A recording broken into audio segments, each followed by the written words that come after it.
Salut, bienvenue dans Incarnation, le nouveau podcast de Slate.fr. Je suis Stéphanie Chermont. Et je suis Marie Sala. Incarnation, c'est l'émission qui vous emmène à la frontière entre cinéma et réalité. Vous ne vous êtes jamais demandé quand le générique d'un film apparaît ? Non mais attends, ça existe vraiment ce qu'on voit là ? Être un flic infiltré au sein d'un gang, être une astronaute perdue dans l'espace, un chercheur, une mère de famille, une victime, un bourreau, un étudiant en médecine, un archéologue. Non mais attends, ça se passe vraiment comme ça en vrai ? Dans Incarnation, on va tenter de répondre à cette question. Pour ça, on a eu une idée. Faire se rencontrer un acteur ou une actrice et la personne qu'il ou elle incarne dans la vraie vie. Comment devient-on quelqu'un d'autre à l'écran ? Cette personne qu'on incarne se sent-elle bien représentée ? Le cinéma a-t-il encore le pouvoir de faire changer les choses ? Pour ce premier épisode, nous avons invité Guillaume Canet, l'acteur, pas le réalisateur. Dans Au nom de la Terre, en salle le 25 septembre, il incarne un agriculteur que l'on suit sur plusieurs décennies. Il n'y a plus de trésorerie là, on est à sec. Monsieur Jargeau, les avances de trésorerie, ça commence à faire beaucoup. Surtout cumulé avec l'ensemble des prêts. C'est quoi ces conneries? Tu vas te remettre un crédit sur le dos? On voit bien là, votre nouveau bâtiment. Il y en a qui disent que ton père il se la pète, hein. Pour s'en sortir, t'as qu'une seule solution, c'est de partir. Moi, papa, je prendrai la suite au grand bois. C'est fini les grands bois, si tu passais. Le film dépeint la détresse du monde rural et la spirale infernale dans laquelle peuvent tomber certains paysans aujourd'hui. En France, un agriculteur se suicide tous les 2 jours. Nous avons proposé à Guillaume Canet de rencontrer Yvette Lenné, agricultrice et membre de la coordination rurale au service de remplacement. En plus de s'occuper de son exploitation, de ses vaches, de ses veaux, elle aide bénévolement les agriculteurs de sa région. Quand ils sont à bout de souffle, elle leur accorde du répit et un soutien au quotidien. Au nom de la terre dépeint-il bien la vie des paysans et l'évolution de leur profession ? Nous avons retrouvé l'acteur et l'agricultrice à Paris. Bonjour Guillaume Canet, dans Au nom de la Terre, vous incarnez Pierre Jargeau, un fils de paysan qui reprend l'exploitation familiale.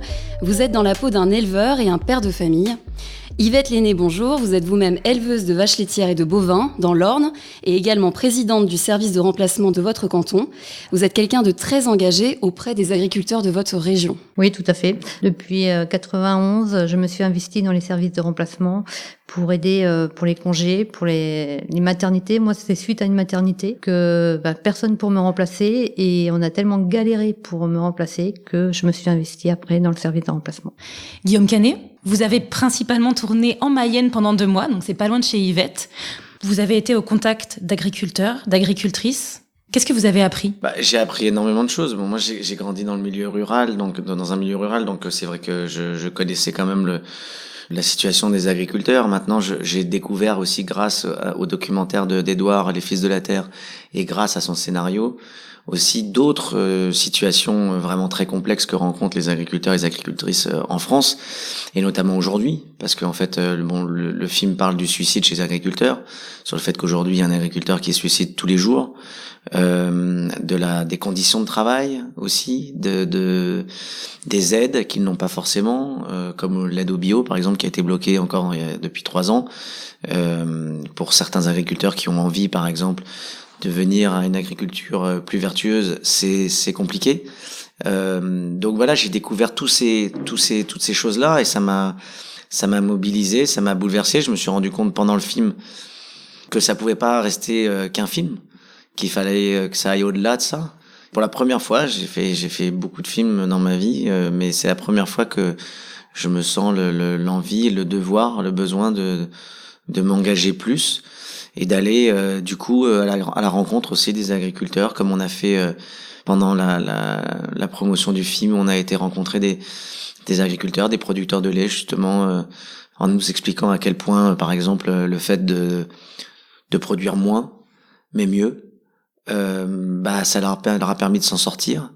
Ce qui est d'ailleurs le cas de Solidarité Paysan, ce qu'ils font souvent quand ils vont voir des agriculteurs en détresse, c'est de les aider à une transition ou déjà à réduire leur production, parce que en fait, le problème c'est qu'aujourd'hui on tape sur les doigts et on montre du doigt les agriculteurs en disant que c'est des empoisonneurs, alors que c'est les premiers empoisonnés et que beaucoup d'entre eux aimeraient bien faire de la qualité.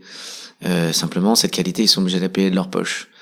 Tout ça, c'est des éléments que j'ai découverts au fur et à mesure du film et de mon parcours depuis que le film s'est arrêté, à aller à la rencontre et à essayer d'apprendre un peu plus sur le sujet pour voir de quelle manière moi, avec avec le peu de pouvoir que j'ai, ou en tout cas avec ma notoriété, de comment je peux au moins sensibiliser les gens et leur rappeler que, qu'ils soient du milieu rural ou pas, ils ont tous une assiette devant eux, et que cette assiette, c'est leur santé. Et que voilà, on est dans un pays qui exporte beaucoup de produits d'exception, mais on importe beaucoup de merde aussi. Yvette, je vous voyais regarder Guillaume et écouter surtout le côté empoisonneur. Qu'est-ce que vous en pensez? Parce que c'est votre quotidien dont on parle dans le film. Qu'est-ce que vous en pensez? C'est vrai, à la sortie de la guerre, on avait dit aux agriculteurs, faut produire, faut nourrir la France. Donc, on nous a incités à nous agrandir très très vite, d'utiliser des produits que l'on méconnaissait, que l'on ne connaissait pas la portée. On appelait des produits phytosanitaires. Voilà, les produits phytosanitaires. Ça semblait plus joli. Et de fait, beaucoup d'agriculteurs utilisaient ces produits-là sans précaution. Plus tard, au fil du temps, les agriculteurs se sont formés, été en école et ont appris que il y avait des choses qui n'étaient pas bonnes du tout et qu'il fallait prendre beaucoup de précautions pour utiliser ces produits. Guillaume Canet, après votre expérience dans la peau d'un agriculteur, qu'est-ce que vous aimeriez dire à Yvette Lenné sur son quotidien? Ce que vous avez ressenti en jouant ce rôle, en incarnant ce personnage d'agriculteur? Moi, j'ai pas grand-chose à lui dire. Je pense qu'elle connaît très très bien le sujet. Après, je connais pas Yvette, je connais pas justement l'agriculture qu'elle fait. Je sais pas justement si elle a une agriculture raisonnée. Je suis en conventionnel. D'accord. Je suis en conventionnel, mais mon fils veut s'installer dans quelques années et il veut aller vers le bio, vers le système tout herbe. Et justement, on s'y prépare petit à petit pour arriver, pour être sûr que pour lui, ça soit plus facile. Mais c'est ça qui est formidable, parce que en fait, et c'est en ça que moi je suis très positif et que j'ai beaucoup d'espoir, c'est qu'il y a beaucoup de jeunes aujourd'hui qui vont par là en fait, et qui vont dans cette direction-là et qui ont pris conscience en fait que cette agriculture qu'on leur a forcé à faire pendant des années n'est plus viable. Elle n'est plus viable pour tous les problèmes de santé qui soient liés aux consommateurs, mais aussi à eux. Et que ça devient très compliqué. C'est très bien montré dans le film quand on voit Édouard, le personnage que joue Anthony Bajon, qui est Édouard Petit, qui s'amuse à passer sous la rampe d'épandage. Ah oui. Voilà, il me disait que c'était un jeu que faisaient tous les gamins, alors qu'on se rend pas compte de la dangerosité des produits à ce moment-là qui sont épandus. Donc moi, ce que je trouve très important, par exemple Vincent, chez qui on a tourné le film, lui, c'est pareil, il fait une production conventionnelle. Il m'expliquait, il me dit, si aujourd'hui je veux pouvoir, parce que je lui dis, mais pourquoi tu donnes pas du lin par exemple à tes vaches, en sachant que le lin c'est plus vertueux, que c'est de l'oméga 3, ça apporte quand même beaucoup plus de choses que le maïs, et on sait tous que le maïs est une culture qui n'est pas très écologique parce que ça demande énormément d'arrosage, d'eau. Il m'expliquait que s'il veut faire du lin, ça va lui coûter plus cher. Mais la coopérative va pas lui acheter plus cher. Donc lui, il va produire à perte, ce qu'il fait déjà, et que déjà, du coup, la qualité, c'est lui qui va la payer de sa poche, en fait. Le problème, c'est pas nous qui faisons les factures, c'est pas nous qui décidons. Nous, on sait produire de la qualité, même si on utilise encore du maïs. Mais on utilise du maïs, mais en quantité quand même, on essaye de mettre le plus possible de l'herbe ou de l'ensilagère, parce que ça a un coût de revient moins cher. Mais le problème, c'est pas nous qui faisons les facturations. Donc, on nous impose un prix mondial, alors que toutes les normes que l'on nous inflige, parce que nous, quand on avait un petit quota, et quand ils nous ont imposé la mise aux normes, et c'est de là que je me suis retrouvée dans votre film, il a fallu prendre une décision. Et la décision a été de construire un atelier. Mais j'ai pas voulu être intégrée comme vous étiez dans le film. J'ai voulu rester indépendante. Donc malgré tout, c'est moi qui ai acheté mes animaux, c'est moi qui ai acheté ma poudre. Mais c'est vrai que si on n'avait pas eu cette mise aux normes, si on n'avait pas eu toutes ces contraintes qu'on nous a imposées, c'est vrai qu'on aurait pu continuer à vivre comme on vivait. Bien sûr. Mais là, on a été obligé de se remettre des emprunts sur le dos et c'est là que j'ai expliqué que je reconnaissais dans votre parcours, parce que nous, la contrainte administrative, on a mis 2 ans pour faire réaliser notre projet avec toutes les commissions et toutes les obligations. Et au mois de septembre, on nous a annoncé, bon, ça y est, vous avez le feu vert, mais par contre, vous avez jusqu'au mois de décembre pour construire le bâtiment, parce que sinon, vous n'avez plus les subventions. En 4 mois, il a fallu construire un bâtiment. Mon mari dormait plus que 2 heures. Ce qui est arrivé, c'est que mon mari, au bout de 2 ans, ça l'a plus fait. Donc on s'est retrouvé dans votre personnage, parce qu'on a vu que l'agriculteur s'enferme, parce que malgré tout il a tellement donné de travail à dormir que 2 heures, et tout ça pour se dire, à cause des normes, on nous a pendant 2 ans monté un dossier et 4 mois construire un bâtiment. Mais c'est complètement dingue, quoi. Quand on voit aujourd'hui, on dit mais comment c'est imaginable qu'on puisse imposer ça. Mais c'est pour ça que en fait, j'arrête pas de souligner l'importance pour les gens en fait de prendre conscience de la situation et surtout de comprendre que c'est aussi eux qui sont responsables. C'est que les consommateurs sont responsables aussi. Et qu'il est très important de bien regarder son assiette, bien regarder ce qu'il y a dedans, parce que le problème c'est que aujourd'hui, la seule manière de pouvoir changer ça, c'est en agissant nous. Parce que si on achète moins, voire plus ces produits, les industriels ne pourront plus produire ces produits. Et du coup, seront bien obligés d'aller vers une autre agriculture plus vertueuse. Et le problème, il est là, en fait. C'est que je crois au pouvoir des politiques, oui, parce que les politiques peuvent mettre en place des choses, peuvent mettre en place des lois, peuvent mettre en place des choses pour, par exemple, relancer l'éducation aussi auprès des jeunes, pour que les jeunes aussi, dans les lycées agricoles, puissent avoir envie mais qu'ils se retrouvent pas pieds et poings liés comme ça, avec des banquiers, avec des coopératives. Aujourd'hui, il y a un mouvement formidable qui est en train de se faire depuis quelques années déjà, mais entre agriculteurs, où ils font des regroupements, où ils font des circuits courts, et j'ai l'impression que c'est en train petit à petit de se mettre en place, même si ça prend du temps. Un agriculteur qui veut passer au bio, par exemple, c'est compliqué financièrement, parce que ça veut dire que c'est minimum 5 ans pour faire cette conversion, cette transition, et que le temps que la terre justement puisse à nouveau respirer, qu'il y ait une couverture végétale, qu'on puisse, qu'il y ait quelque chose qui se remette en place dans cette terre qui a été inondée en fait de produits qui tuent le vivant, parce que c'est quand même le problème des pesticides. Mais encore une fois, ce film-là et tout ce que je dis, ce n'est pas l'idée d'opposer les agriculteurs. Il y a des agriculteurs qu'on rencontre partout en France qui sont dans le conventionnel comme vous, oui, et qui sont touchés par le film parce qu'ils comprennent que le but, c'est pas de les montrer du doigt, bien au contraire. C'est de dire, cette agriculture-là, ce modèle-là, il a existé pendant un moment, mais aujourd'hui, il faut vivre aussi avec son temps et comprendre qu'aujourd'hui, il y a des cas de problèmes de santé énormes chez les citoyens, mais aussi chez les agriculteurs, en fait. Et c'est énorme le nombre d'agriculteurs qui sont eux-mêmes empoisonnés par leurs produits. Donc il y a un vrai effort à faire là-dessus, quoi. Empoisonné, c'est oui et non, parce que je trouve qu'on a fait beaucoup d'efforts depuis une quinzaine d'années.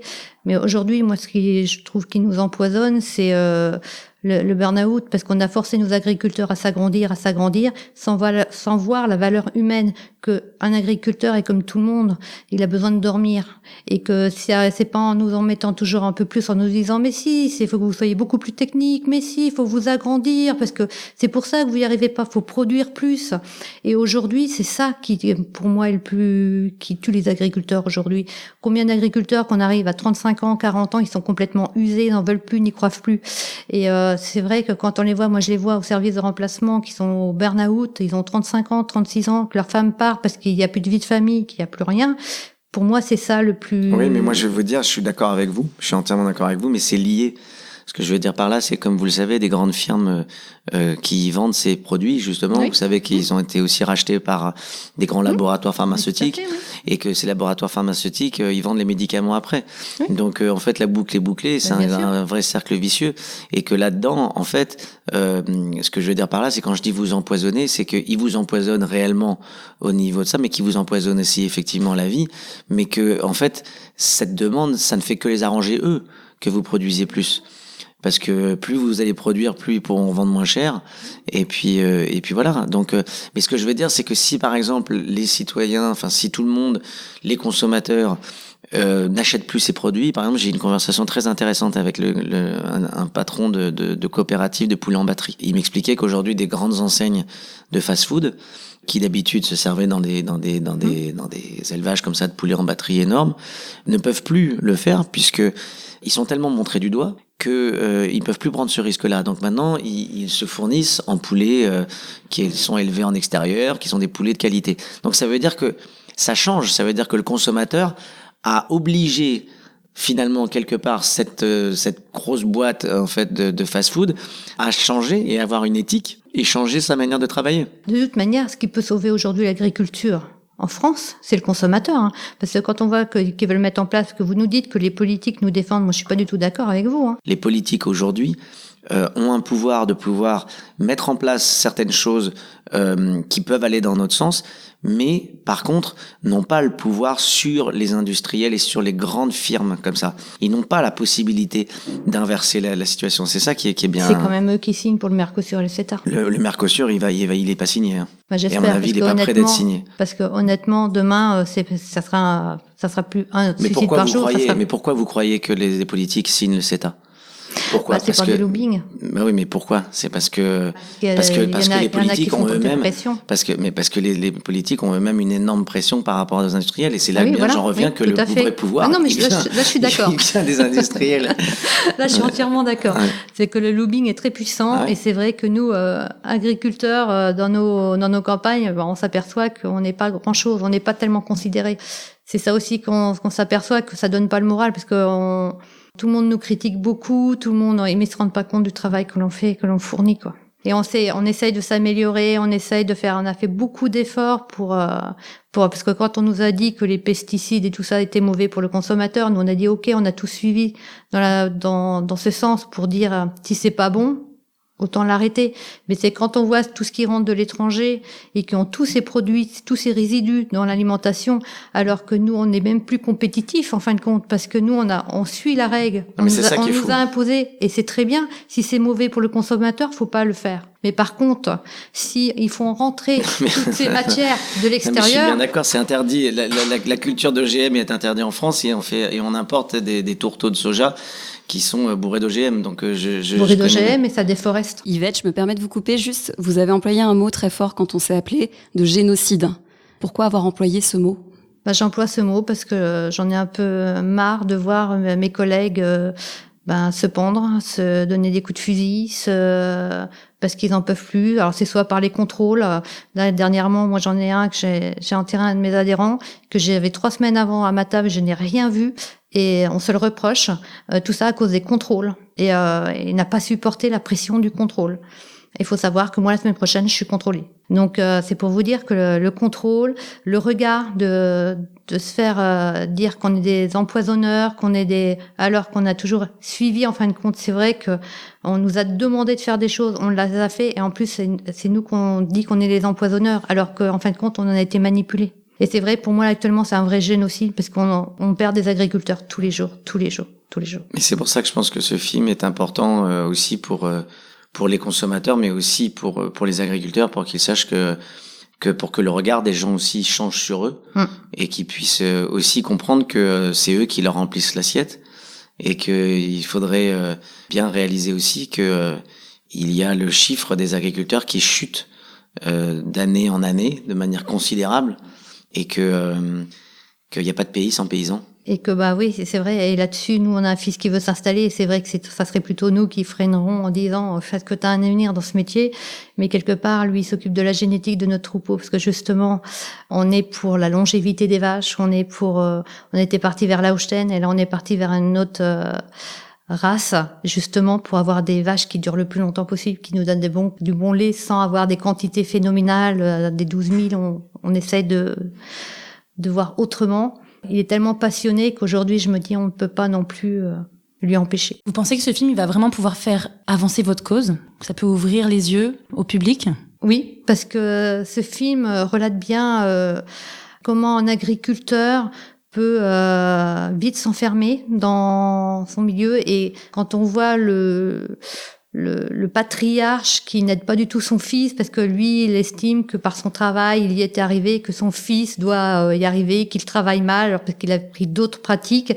En fin de compte, au lieu de l'aider, il fait que de l'enfoncer, et que son fils s'enferme de plus en plus. Et c'est aussi une réalité, je réagis, Yvette, parce que c'est aussi une réalité d'aujourd'hui, en fait. Ce qui est terrible, c'est qu'aujourd'hui, on est aussi à une époque où on a des agriculteurs qui qui deviennent en fait le maillon faible de leur génération en fait. C'est-à-dire que dans la famille, ils ont leur père, leur arrière-grand-père, leur arrière-arrière-grand-père qui était propriétaire de cette ferme, qui cultivait ces terres, et ils se retrouvent eux tout d'un coup, à cause de la conjoncture, à être celui qui a mal fait ou qui s'en sort pas ou qui arrive pas en fait à mener la ferme comme il devrait le faire. Et d'un coup, une culpabilité énorme, et beaucoup d'entre eux se suicident aussi à cause de ça. Parce que tout d'un coup, ils acceptent pas, en fait, cette situation d'être celui qui a échoué. Et ça, c'est terrible. Et ça, il faut qu'on arrive à les soutenir. Et c'est pour ça que Solidarité Paysans, et je souligne parce que on essaie de soutenir cette association le mieux possible. Et les gens peuvent aller voir, c'est solidaritépaysans.org. C'est une association, en fait, qui va voir les agriculteurs, qui leur apporte une aide psychologique, administrative, juridique, mais qui les aide aussi, comme je disais tout à l'heure, à descendre, à réduire aussi leur exploitation des fois pour avoir une taille plus humaine et pouvoir s'en sortir, et peut-être en produisant moins, mais mieux. Et ça leur permet, on a rencontré donc ces deux agriculteurs, Cyril et Stéphanie, producteurs de lait aussi, et qui font du lait bio, avec Biolait, et qui nous expliquent que ils gagnent moins d'argent qu'avant, mais au moins ils partent en vacances, ils ont le temps de voir leurs enfants, ils arrivent à organiser leur vie de meilleure manière parce qu'ils ont moins à produire en fait. Et ça, avec les circuits courts, avec tout ça, c'est une vraie porte de sortie pour beaucoup. Et c'est pour ça qu'il faut encourager les consommateurs à les aider à aller là-dedans. Et au lieu d'aller faire ses courses, c'est bien les marchés aussi, c'est super d'aller faire les marchés, c'est super de réapprendre à faire à manger. Les gens veulent plus faire à manger. Ils veulent plus passer du temps à manger, ils veulent manger vite. Ils veulent plus passer du temps à cuisiner. Et c'est pas qu'une question de pouvoir d'achat. C'est pas vrai. On peut aussi, alors après ça dépend des endroits dans lesquels on est, ça dépend des revenus que l'on a aussi évidemment, mais plus on fera attention à ça, plus ça pourra évoluer, parce qu'ils seront obligés finalement de revenir dans une de sortir du système dont parle d'ailleurs le père et le fils dans le film quand ils s'engueulent. Pareil que t'es dans la merde. Si tu m'avais écouté, au lieu d'aller foutre la main dans le système, t'étais jusqu'au cou dans le système. Moi, au moins, j'étais libre. Mais qu'est-ce que tu veux, en fait? Qu'est-ce que tu cherches? Qui se démerde. Le grand-père qui fait croire que les poulets sont dégueulasses, l'autre il lui explique que ces veaux piqués aux hormones, c'était pas mieux quoi. Moi j'ai une question pour vous Guillaume, est-ce que vous pensez que vous auriez pu être paysan? Le réalisateur a dit de vous que vous aviez une gueule de paysan, qu'est-ce que vous en pensez? Ah bah moi j'aurais pu, c'est pas trop tard, hein. On peut toujours aussi devenir paysan hein, jusqu'à la fin de ses jours. Hein. On a un scoop là, changement de carrière pour Guillaume Canet. Non, mais je dis simplement que moi j'ai grandi dans le milieu rural, avec un père qui a élevé des chevaux pendant très longtemps.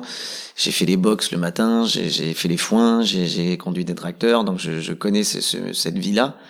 Moi, je me sens bien qu'à la campagne ou dans la forêt, ou parce que j'ai grandi en forêt et que j'ai besoin de ça, quoi. C'est vrai que il y a l'énergie de la ville qui est très très négative et très polluée pour le coup et très toxique. Ne me réussit pas très bien en fait. Au bout d'un moment, je bouillonne un peu trop, quoi. Mais donc je me sens bien à la campagne. Et c'est vrai que ce film, je l'ai fait en étant dans une caravane, en dormant à la ferme, parce que je voulais pas aller à l'hôtel le soir, je voulais pas sortir de cette ambiance-là, je voulais vraiment rester dans ma bulle.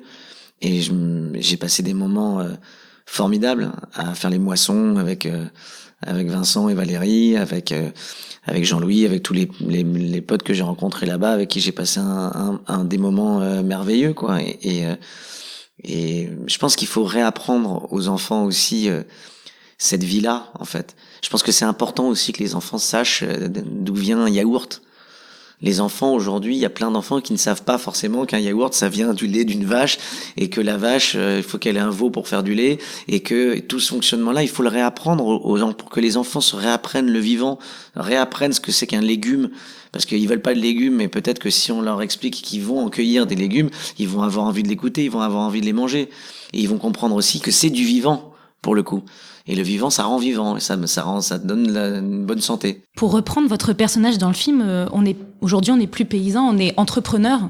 Ça veut dire aussi que être paysan, c'est faire 1000 choses, 1000 métiers. Ah bah tout à fait, il faut savoir tout faire dans notre métier. Donc faut être bricoleur, faut être électricien, faut savoir remplir les papiers, faut savoir communiquer, et je pense que c'est notre gros problème en agriculture, c'est qu'on ne sait pas communiquer suffisamment de ce que l'on fait, de ce que l'on est, et d'être ouvert vis-à-vis du consommateur peut-être aussi, mais c'est vrai qu'on doit faire tellement de choses que on pense pas à communiquer suffisamment bien sur notre métier, de ce que l'on fait. Ouais, mais est-ce que d'abord vous avez pas le temps? Voilà, déjà, oui, déjà, c'est vrai que... Si en plus vous deviez communiquer, alors là, ça deviendrait... Là, c'est vrai, mais je pense qu'il faut qu'on ait... le consommateur, c'est vrai qu'en ville, ils ne connaissent pas du tout. Du tout, et ils s'imaginent pas du tout du temps passé, de ce qu'il faut comme travail pour arriver à faire un litre de lait, pour faire... non, et puis... faire passer, quoi. Et puis, il y a aussi... ce qui est convenu, c'est que les gens aussi ont tendance à dire que les paysans, ils sont jamais contents, qu'ils sont toujours en train de se plaindre. Oui, bien sûr. Et on a entendu ça pendant des années, en fait. Mais s'ils se plaignent, c'est qu'il y a des raisons, en fait. Le seul truc, c'est qu'il faudrait pas que les gens se transforment tous en maires des Dents de la Mer, quoi. Vous voyez, le maire dans les Dents de la Mer qui dit « Oh, mais non, mais il y a pas de problème, il y a aucun souci, tout va bien. » Et puis un jour, ils se font becter. Puis voilà, et c'est aussi simple que ça, en fait. Il faut que les gens prennent conscience de la réalité en ce moment, de ce qui est en train de se passer aujourd'hui, et que c'est un problème phénoménal, quoi. C'est vraiment un grand problème qui nous touche tous et qui vont tous nous toucher, parce que si on perd ces agriculteurs, si par exemple aujourd'hui il y a récemment en fait encore des agriculteurs qui étaient passés au bio, qui attendaient leurs aides et qui ne les ont pas eu. C'est-à-dire qu'ils ont fait cette transition, ils ont fait ce travail, ils y ont cru, et ils n'ont finalement pas eu leur aide, qui a été bloquée. Et il y en a plein qui sont partis à cause de ça. Et ça, par exemple, c'est impossible. Donc notre but, en tout cas avec Édouard et avec tous les gens qui sont concernés et on se mobilise pour ça, en fait, pour essayer de faire évoluer cette chose-là, et on peut tous la faire évoluer. Vous pensez que le cinéma, le film, peut faire bouger les choses, la réalité auprès des agriculteurs et de manière générale dans la société? Je pense que le cinéma est encore un des derniers endroits où on peut capter l'attention des gens et leurs émotions. Parce que le problème, c'est que toutes les informations, vous balancez aux infos. Encore aujourd'hui, un agriculteur se suicide tous les jours. C'est mélangé au milieu de je sais pas combien d'informations. Et puis ça passe à autre chose. Capter l'attention de consommateurs, de gens qui sont dans un cinéma, qui pendant 1h30 vont voir un film. Ils peuvent être émus par un film. Et l'émotion, vous savez, ça touche les cellules. Ça touche au plus profond de soi, en fait. Et je pense que c'est ça aussi. Et je pense que j'espère en tout cas, mais je pense que ce film peut réveiller les consciences. J'espère en tout cas, j'en sais rien. Peut-être que ça va pas être le cas. En tout cas, j'espère vraiment pas. J'espère que le plus grand nombre de gens vont pouvoir être conscients et changer et avoir envie de changer et de dire je milite pour que l'on puisse redonner aux agriculteurs la chance de pouvoir exercer leur métier en étant heureux de le faire dans des conditions décentes et sauver ce pays, en fait. Parce que qu'est-ce qui va se passer si on perd tous nos agriculteurs? Qu'est-ce qui va se passer? On va perdre le statut que l'on a de pays à exporter des produits d'exception, ou alors il va y avoir que des grosses parce que le problème aussi, c'est que les agriculteurs, en fait, ils s'entremangent. Il y a aussi des agriculteurs qui, eux, tout d'un coup, ont moins de problèmes de morale et qui vont grappiller à droite, à gauche, parce que c'est ça qui est terrible aussi. Et on le sent aussi dans le film quand un agriculteur est en difficulté. Il y a la solidarité de certains, je vais pas le nier, heureusement, mais il y en a aussi derrière qui attendent pour venir racheter les terres, ou racheter une part du troupeau, ou racheter des trucs. Et c'est terrible de voir ça. Mais parce que chacun, ils essayent de s'en sortir. Et le problème, c'est que certains agriculteurs grossissent, aux dépens de plus petits agriculteurs qui se meurent. Donc, Ils grossissent, mais à un moment donné, moi, c'est ce que je m'aperçois au service de remplacement. À force de grossir, ils arrivent au burn-out comme tout le monde. Ils sont humains comme tout le monde. Je reviens vers ce que vous avez dit, c'est par le consommateur que l'on arrivera à s'en sortir, que le consommateur il accepte de payer plus cher mais de la bonne qualité. Et que c'est par lui, il faut savoir qu'un agriculteur aujourd'hui qui produit du lait ou de la viande n'est pas payé au prix qu'il devrait être, on est sous-payé et on n'arrive pas à sortir de salaire. Et c'est ça qu'il faut qu'ils arrivent à comprendre, c'est que l'alimentation a un prix. Eux, ils donnent du travail, ils sont payés par rapport à leur travail. Nous, on donne du travail et on doit être rémunérés par rapport à ce que l'on donne. Vous avez bien raison. C'est ce qui est en train d'évoluer. Je sais pas si vous avez vu les derniers chiffres, mais les chiffres sur la consommation, sur les achats, en fait, prouvent que, en fait, les Français, récemment, en fait, achètent moins mais mieux. Donc, ça va dans ce sens-là. Ce qui, il faudra encore plus, mais. C'est un petit espoir, déjà. Non, mais parce que je veux être positif, parce qu'il faut être positif aussi, quand même. J'y suis aussi, parce que j'espère installer mon fils, parce qu'il est un passionné, et j'espère bien l'installer un jour, mais qu'il puisse en vivre de son métier, et de dire que s'il y a un avenir dans notre milieu. Le film Au nom de la terre d'Édouard Bergeon sort le 25 septembre dans nos salles de cinéma. On espère que cet échange entre Guillaume Canet et Yvette Lenné vous aura apporté quelques éclairages entre cinéma et réalité. C'était le premier épisode d'Incarnation, un podcast de Slate.fr. On se retrouve le mois prochain avec un nouveau film, des nouveaux invités et un nouveau sujet de société. Un remerciement tout particulier à Stéphane Lopez, compositeur de musique et de toute l'ambiance sonore de cette émission. Si ce podcast vous a plu, retrouvez-le sur Slate.fr et sur toutes vos applications de podcast préférées. N'hésitez pas à vous abonner, à bien nous noter et à nous faire des retours sur ce premier épisode. On vous espère nombreux et nombreuses pour le prochain.